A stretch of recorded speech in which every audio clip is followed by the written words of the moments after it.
my face, yeah. Then turn around and speak down on the same shit. I hustled up and got my own, look how the game switch. Look how you let me down and now I'm on that same shit. Don't call my phone, I'm on my own, they get the dial tone. I won't stop until my paper by the mile long. See, I've been going way too hard and they can't take that. All this pain and these scars, they can't change that. Hey, what's the deal, man? Live with KASHIER for another one, man. Today we got TJ the Menace, aka 800 TJ. You feel me? Rest in peace to the man. But shit to say, TJ the Menace who danced on his ops grave. This was a wild story, man. I heard back in the back, he got set up some more shit, but and then it came out that I don't know. They shot the other nigga in the eye, but he ain't died. So I don't know. It's a crazy story. I ain't seen this yet, so shit is 3 parts. Put them all together. We're gonna run it and watch them all. Let's check this shit out, man. Rest in peace to this man, though. Shout out Chicago, man. Let's get it. 800 TJ thought he had time.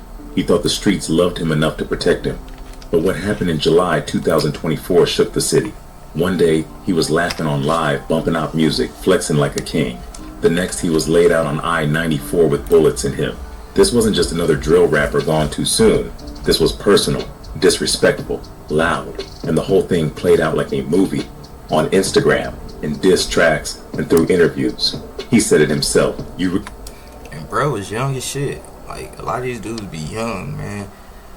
Me, I'm 35, you know what I'm saying? A lot of these dudes be young. They don't even make it that far, and that shit is sad. Really can't leave. And in the end, that's what trapped him. But what really happened in those final 24 hours? Why did one of the most feared names in the 800 block get caught slipping? And who really backdoored him? Join us as we take a closer look at this story as more than a murder, but as a case of ego, betrayal, clout, and the high price of playing God in the streets. Back in the day, Grove Park Plaza wasn't just another housing project. It was the heartbeat of 800. You had low-income families trying to survive, but you also had young heads grinding, trapping, and claiming their hood like it was all they had. And for the Mickey Cobras, that's exactly what it was. The blocks from 60th to 63rd on Cottage Grove were like a war zone and a shout out to MCs home all at once. That's where the name 800 came from. It's Cottage Grove, aka 800 East, and that stretch between 61st and 63rd birthed something deadly. Before they were known as 800, the set used names like Mickey City and Holly Grove. But things changed in 2011. That's when Roselle Diddy Phillips got gunned down, and that hit flipped a switch. Diddy was tight with the younger Mickey Cobras, so in his honor they dropped the old tags and started calling themselves 800DMG, Diddy Money Gang.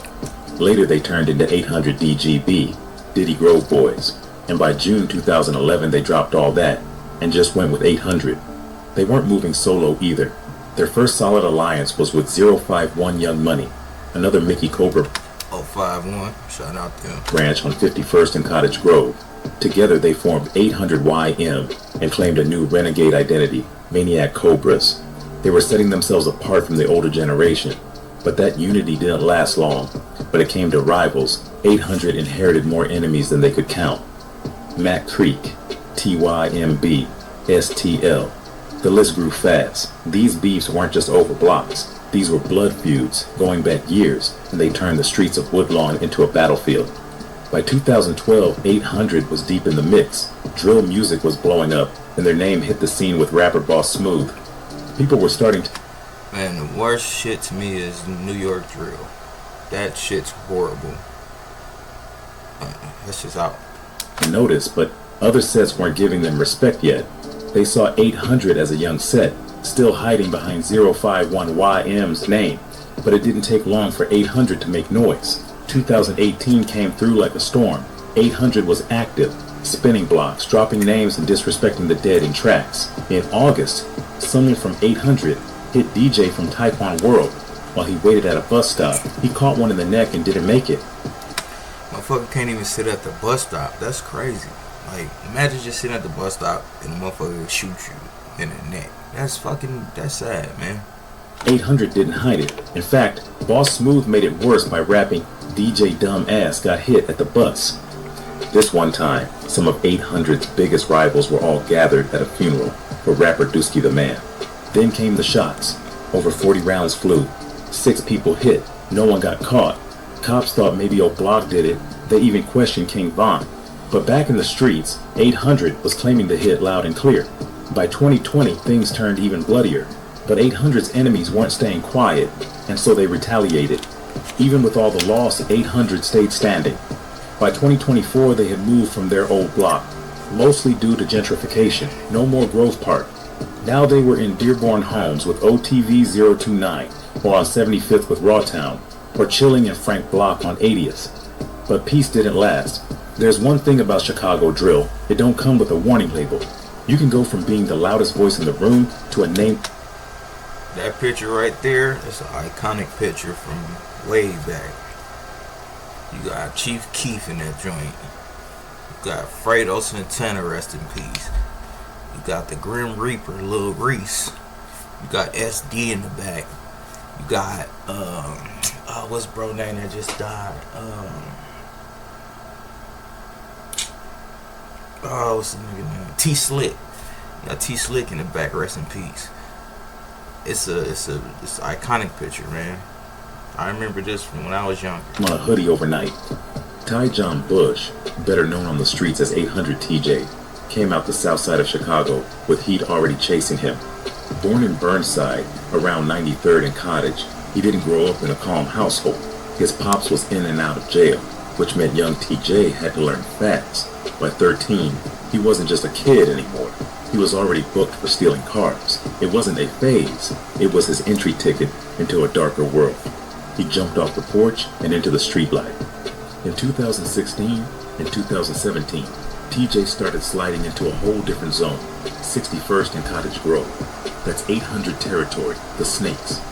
The set mostly made up of Mickey Cobras, but in Chicago, every block got its own twist. 800 was more than a name, it was a problem. They weren't just beefing with 1 or 2 sets, they had smoke all across the city. FA? So 800 is EBK basically. Hey, it's fuck everybody. 069, Mix Mob, STL, Taquan World, Pocket Town, 05. I don't see no O-Block on there. So I'm assuming they didn't have no beef with O-Block. That's crazy. 51 Money and M Block. The list was long and the hate was real. Even though he was born on 93rd, 800 took him in. TJ became one of their own. And like most of them, he lived online as much as he lived on the block. That's how he moved, like he had no fear. But TJ's mouth got him into more than music. In 2022, he got caught with a gun. Body cam footage of the arrest got out, and his legal history started unfolding. He had already spent time in Cook County. Some reports said he did 3 years at 50%, which would be 18 months. But somehow, he was back out in 8. He told folks he took a deal. Said he slid right out. Whatever the case, he was back outside, doing what he always did, talking wild and moving reckless. He wasn't afraid to diss Bloodhound L. Jeff, who got dropped on camera trying to catch a body. TJ laughed on the live after L. Jeff died, asked when the funeral was, taunted folks like he had nothing to lose. This wasn't just rap, it was real tension. TJ was a name the city knew. Some saw him as a problem, others as the next to blow. But either way, he was on everybody's radar. His tracks were circulating, not just for the bars, but for the bodies he mentioned. And that's what made it dangerous. And TJ, he kept feeding the fire. Every time he went live, it felt like he was daring the streets to touch him, like he thought he was bulletproof. But in a city like this, that kind of confidence comes with a timer. TJ always had a mouth on him. But in July 2024, he took things too far. The day before he died, he went live, again. This time, it wasn't just dissing the ops or posting subliminals. Nah, he straight up clowned a man who accused him of stealing his gun. That man was G. Kane, a young rapper coming up out of MCB. TJ laughed at him in front of the whole city. You gave me the... They thought G. Kane was a goofy. That's the crazy part. Hey, listen to this. I just know what happened from when it happened. I ain't never seen this, but I'm quite sure they finna explain what happened. It's gonna trip y'all out. Done, and I took off on your ass. He said, then you tried to run back up and I upped on you. It wasn't just disrespect. It was a full-on public confession. I was on live when I took your gun. Everybody's seen it. He said again, bold as ever. He didn't just say it. He rode around playing GK's own music while holding the same pipe he snatched. That was the kind of move that don't just make enemies. It makes a death wish. TJ had screenshots too. DMs where GK says straight up, "You ain't got long. I'm gonna miss you, brother." Then another one. "This was meant to be." That was the moment the clock started ticking. GK went live later that same day, tight-faced and fiery. Tell him he got 24 hours to return that. Not 23 and a half, not 25, 24 hours. That wasn't no bluff. That was a death sentence, typed and time-stamped. By the next night, July 11th, GK dropped a diss track called Mr. 24. No secret who it was for. He was taunting TJ, making the threat part of the track. And by the next day, the whole thing turned real. July 12th, TJ was in a car on the Dan Ryan Expressway, thinking it was just another ride. Then a Chrysler 300 pulled up, window dropped, and GK leaned out with a Draco. It happened fast, loud, deadly. TJ died in that car before help even got there. Just 20 years old, caught up in a war he helped flame. Lil Mike got hit too, but survived. And GK, he ain't hype. Not even 10 minutes after the hit, he was live. Again, same Draco in hand. "Y'all know I got my gun back," he said. "They gave me my star back." He threw up signs like he just won MVP, then dropped the music video for Mr. 24 that same day. Views flew past 65,000 in hours. It wasn't a secret. It was a statement. That video, that live, those bars, they all turned into evidence. Social media became the crime scene. The city knew. The feds were watching. And even months later when GK sat on DJ U's couch trying to play dumb, "I don't even know what happened to fool." That smirk said everything. He knew. We all did. Thing is, this ain't the first time Chicago's seen a backdoor go viral. But this one hit different. Because it wasn't just a setup, it was a stage show. The whole thing played out like a drill opera. Lives, diss tracks, reposts, threats. Like the ops had... Hey man, shit, it was only 3 parts. I don't know why it just cut like that, but shit, if I can find some more, I'm gonna go ahead and upload it, man. But this is the story of TJ the Menace, aka 800 TJ, man. They died taking somebody's gun. Thought, you know, you gotta realize, man, everybody not playing with you. You know, like everybody don't play the same. That man gave him 24 hours. Within 24 hours, he was dead. So that should tell you everything you need to know. You know what I mean? Y'all be safe out here, man. Stop playing with people. Get away, man. Get tucked off, man. Study yourself. Just do you. Take care of your kids, whatever you got going, school, whatever. Stay out the streets, man. The streets don't love nobody. Trust me. I didn't have partners die left and right. Shit, my partner died and he right here tatted on my arm. He ain't even had nothing to do with nothing. It was somebody else's issue and he just so happened to get caught in the crossfire. I'll fuck around and do a story time on that. But yeah, man, y'all stay safe out here, man. Hug your family, hug your kids. Love your family, love your kids. You know what I'm saying? Love God, man. Man, I can't say it more than that, man. Love God, you know. But y'all know what it is, man. You live with KASHIER for another one, man. We're gonna be back in a minute, man. More videos to come. Y'all know what's up with me. Gone.